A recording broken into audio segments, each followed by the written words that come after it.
So our next speaker is David Willey he's the curator at one of my favourite museums, which is the Bovington Tank Museum. Had many happy visits there over the years. So over to you, David. How do you tell I'm the curator? Core droid and beard. Just firstly. I was just very conscious, because just trying to get to the debate point, I've got loads of slides here all about the restoration. I think I'm going to skip that and just do a quick advert.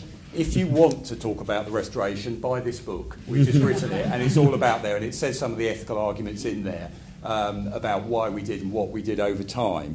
So it's about this tank, which is called the Tiger tank, which is a famous German tank of the Second World War. There's only 6 of them left. This is the tank that we restored. This is the day of its capture. This is part of our problem, by the way, which was straight away everyone started nicking bits. Soldiers, as soon as you got a tank or something like that, bits being taken out of it, put on the front there. You can see there's some battle damage. Very important tank from the Allies' point of view in the Second World War. This is the first captured Tiger intact. So it's the King sees it, Churchill sees it in Tunis, it's brought back to the United Kingdom. This is it. It was photographed, filmed, lots of written about it, lots of reports done on it. This is some of the battle damage up at the top there. It comes to the UK. This is it in Horse Guards parades with some of the guys that captured it. It was actually put there. The gun is actually facing towards the back garden of Downing Street. Before it even left Tunis, just going back to those words, originality, what are we looking for, etc. It had been painted twice before it even got to the United Kingdom during the war. And that's one of those little discoveries we've made. The little white bits as well, evidence coming out recently, those little white patches is where they were doing something called brindle hardness testing during the war to see about how strong the armour was. So this was used as an experimental vehicle, taken apart. This is somewhere called Chertsey, just off the M3, where in the Second World War they did all the evaluation. Massive reports written on this particular tank we've got in our archive. So taken all apart twice, we think. It was driven around during its service career. Test gun, the gun was fired, etc. And then they got to the moment where they kind of put it back together and gave it to the Tank Museum in 1951. But it was never put back together properly. And the engine that was in this particular vehicle was taken out and sectioned as a teaching aid. So I can't even remember why I put that photo. I think I just put this photo in because it's a nice picture of lots of tanks in a shed. But it's on this particular case, this just out of interest, these sheds, by the way, at Chertsey, they're now film studios. When I turned up there to pick something up from the old MOD bit, they were making Pirates of the Caribbean in one of these sheds at the time. So moving on, he says, pointing at the wrong thing. Here it is in the museum down the far end there, among some other collections. This is an old postcard from the museum, probably from the late 1970s, early 1980s. The decision to restore it was put together at the time, again, going back to some of the conversation that we had earlier, different set code of ethics, different ideas.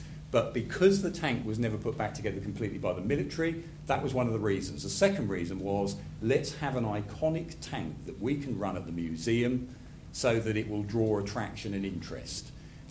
The actual restoration, this interested me, this shot, because I was told that the vehicle was very incomplete. This is before my time at the museum. Actually, when I saw that interior shot, I actually thought this looked rather good. I was surprised at how good it looked. I mean, most conservators, if you came across something like this, or a collector of military vehicles, you think, wow, what a great condition. But having on further analysis, we had stillage bins, these metal cages full of bits from the Tiger. Okay, so actually, even though it looked okay, it was all in part. So again, going back to authenticity, originality, significance, what were those things we were going to be looking for? So the decision was to try and put it back in a condition as when it was captured, and also put a new engine in it. Now, the new engine, because the old engine had been sectioned, we had within the collection another Maybach wartime German engine on a stand. It was a slightly later model, but we felt ethically okay putting that in, because it was actually the same type of engine that was put in this tank, but slightly later in the production run. So that was all done. It was a real stripped-back job. Again, I won't go on too much. There was many issues to do with conservation over time, but in the end, lottery funding came because it basically sat around the place for what seems like 6 months at a time. Lottery money was asked for, was got, and that jump-started getting it going again. One thing we're much better at now, which I just mention that because I'm sure we're all aware of this, is recording what we're doing. We've got the same problems, I'm sure, many mechanical items. What happened to it in the past? Who did what when? We haven't got the evidence. Now we do. This, by the way, is just, I want to finish off on this one about the restoration. This is having run the engine now for 15 hours, we took it all apart again to see what that running effect was doing to a 60/70-year-old engine. And this is where we found the wear rate, which I think, in the end, after much debate, said we think acceptable. This is one of the cylinder lining, walls of the cylinder lining, which is actually getting scored as it's going up and down there. But again, minimal, and also, by the way, the actual replacement cylinder, there's a lining in there that's a modern replacement anyway. So again, when we were looking at these issues, what are we actually doing when we're running that vehicle? Because inevitably, we are losing originality, we are changing it, and we are going to be taking a risk by running it, okay? But we think a controlled risk. Now, what I want to really come on to, have I spoken for 2 minutes? That's 2 minutes, right. This is what I really wanted to talk to you about. Now, forgive me, sorry, for rushing through that. Sorry, 1 minute. 1 minute left, is it? Oh, I thought it was 2 minutes, sorry. Right, these are the key issues, sorry, after all that then. This, for me, is a money shot, okay? This is the thing that, again, that running does. It brings people in. So what I would like to say to you is, can we somehow find a way of getting a graph, if we know everything's going on that path down to ultimate destruction, okay? We're only sort of custodians of this, aren't we? It's all going to turn back to ferrous metal one day. If that's the angle it's going, if by running things we increase the angle slightly, is that an acceptable thing to do when if we put the other graph, which is understanding and interpretation and meaning of our object going in the other direction, okay, by running an item, look at those people turning up to see that vehicle. That curve goes enormously sharper up. So can we marry those two, the benefits of the interpretation by the loss of originality, the risks we're taking with that particular vehicle? How can we overlay those ones? And I would also mention this issue, I'll jump on, about significance as well. Is significance a changing issue over time? Is it time dependent? Because I would argue, running some of these items now, we have an opportunity. This is the guy who was knocked out by that tank in battle. Okay? This is the guy who was then recovered from his wounds, was sent back to the UK, and ended up having to write the report on the tank. Now, we can capture that information now. In the future, we won't be able to.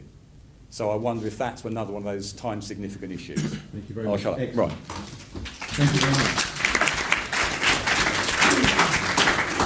There couldn't be a better...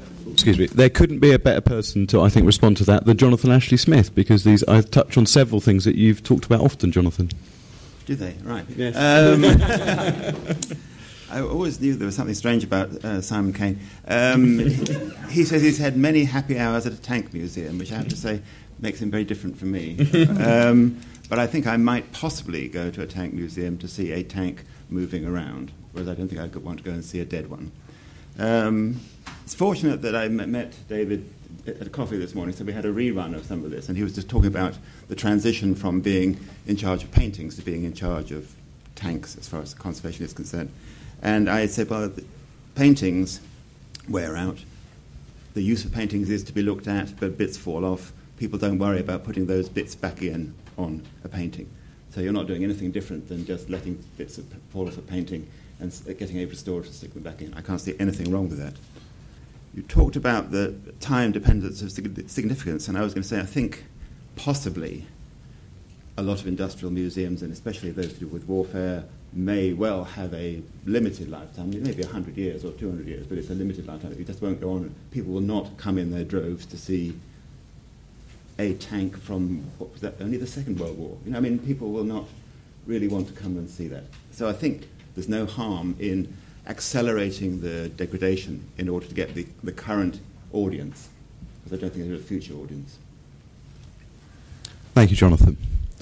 Would you like to respond to that? I was just going to say, I'm still staggered by the interest in the First and the Second World Wars. And by the way, you've seen nothing yet, with the anniversaries of the First World War just about to come round for 100 years.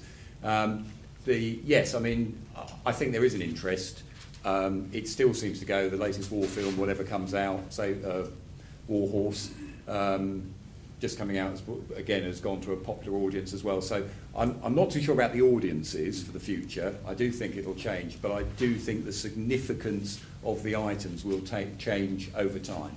And what we're looking for to save as significance, I think, is also one of those things may be time dependent, and that's where we've got to keep very open minds about that, I think, as in our subject areas.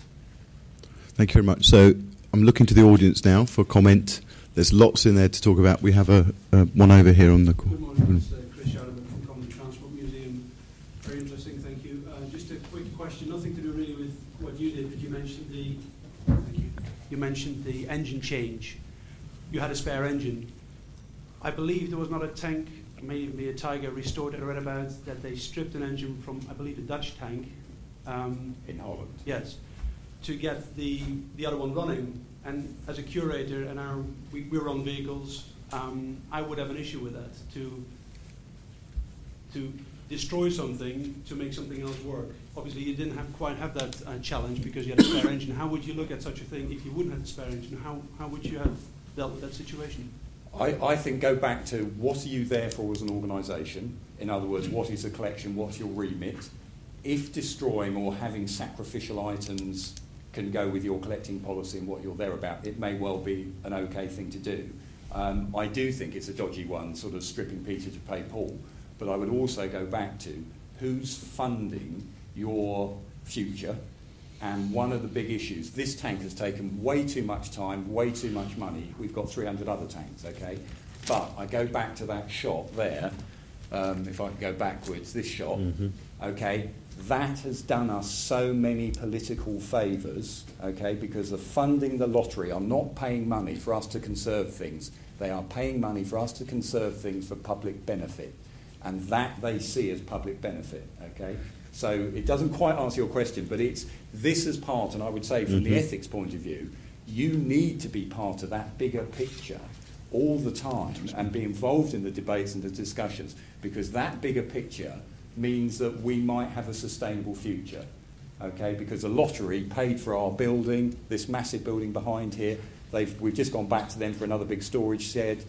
So all those issues, and I would say in a way that becomes our flagship item that's helped us achieve this. So it may be, depending on the nature, put all those things together, it might be worth sacrificing another vehicle to help that vehicle on the right-hand side. But I'd go back to what you're there for in the first place. Because again, if your stature as an organisation says you shouldn't be doing that, don't do it. David, we've got a question coming here. So, no, it's very interesting, but I just want to get a response from Jane. It's not necessarily a question, actually. It's response. Sorry. Based on what you're saying, it just really reminds me that it's because of the access that you have preservation, because you were going to drive the tank around and the lottery give you the money.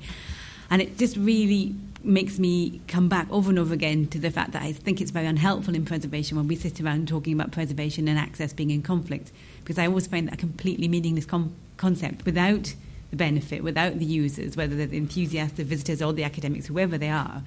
There will be nothing there to preserve. There will be no motivation, there will be no story. So I think that it's yet another example of the fact that preservation and access are in partnership. And I really like the point you raised around risk as well, because the example I often use, and Chris is aware, was the Messerschmitt that they, is it Black 6 or Black 7? Well, it depends where after it crashed it was Black 9. Yeah. Where there was the massively high risk to flying that aeroplane. And of course, when they go wrong, it goes pretty badly wrong. The guy survived that one. But again, it's very interesting that you've started to take that approach. You've looked at the wear and tear, which I think is a major step forward in this case. And the reason that was one of the reasons I thought you would enjoy it, Jonathan. A, because of your work on uncertainty, which is looking at points of time, and B, looking at this risk benefit kind of approach. So I'm glad you remember what I wrote. Somebody has to. How are we doing, Ian? Okay, we got one here, Deborah there. Deborah Cade, Birmingham Museums.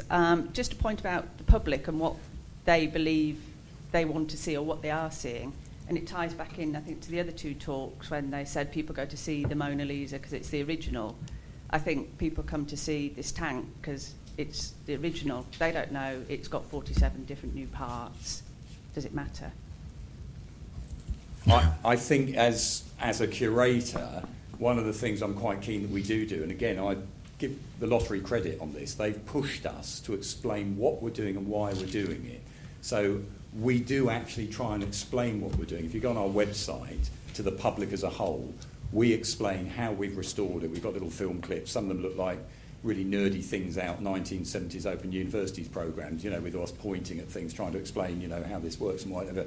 But I think we are beholden to tell the public what we've done, even though I would be honest, most of our audience there, we're what they call a gateway museum. On a certain day, 2/3 of our audience have never been to a museum before in their lives. Okay? Our audience doesn't give a monkeys, if we're honest in that way. But I still think it's our duty, or most of our audience doesn't, to tell them we've replaced bits. Okay? But the engine noise you're hearing is a real one. And if we've got other vehicles we run, they've got replacement engines much later, etc. in there. We tell them that.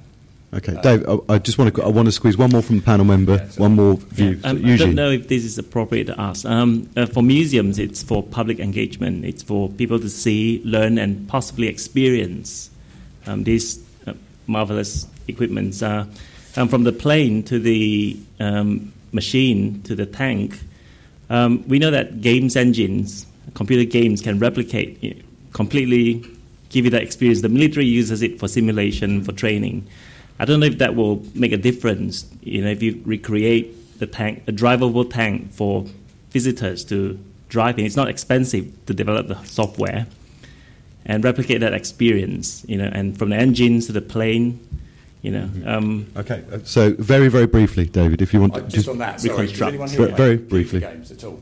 No one plays computer games. There's a game called Tank Games, and that company is sponsoring us. They're sponsoring our education room. Right. And when it's not being used in the education room, you can sit and play on their tank game, driving their tank. So I have to say I'm not a games player, but I think some of those things where technology can help you learn things. What I'm amazed is because people playing computer games, they know so much more about our subject than in the past. Yeah.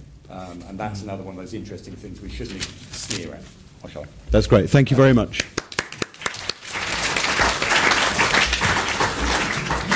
So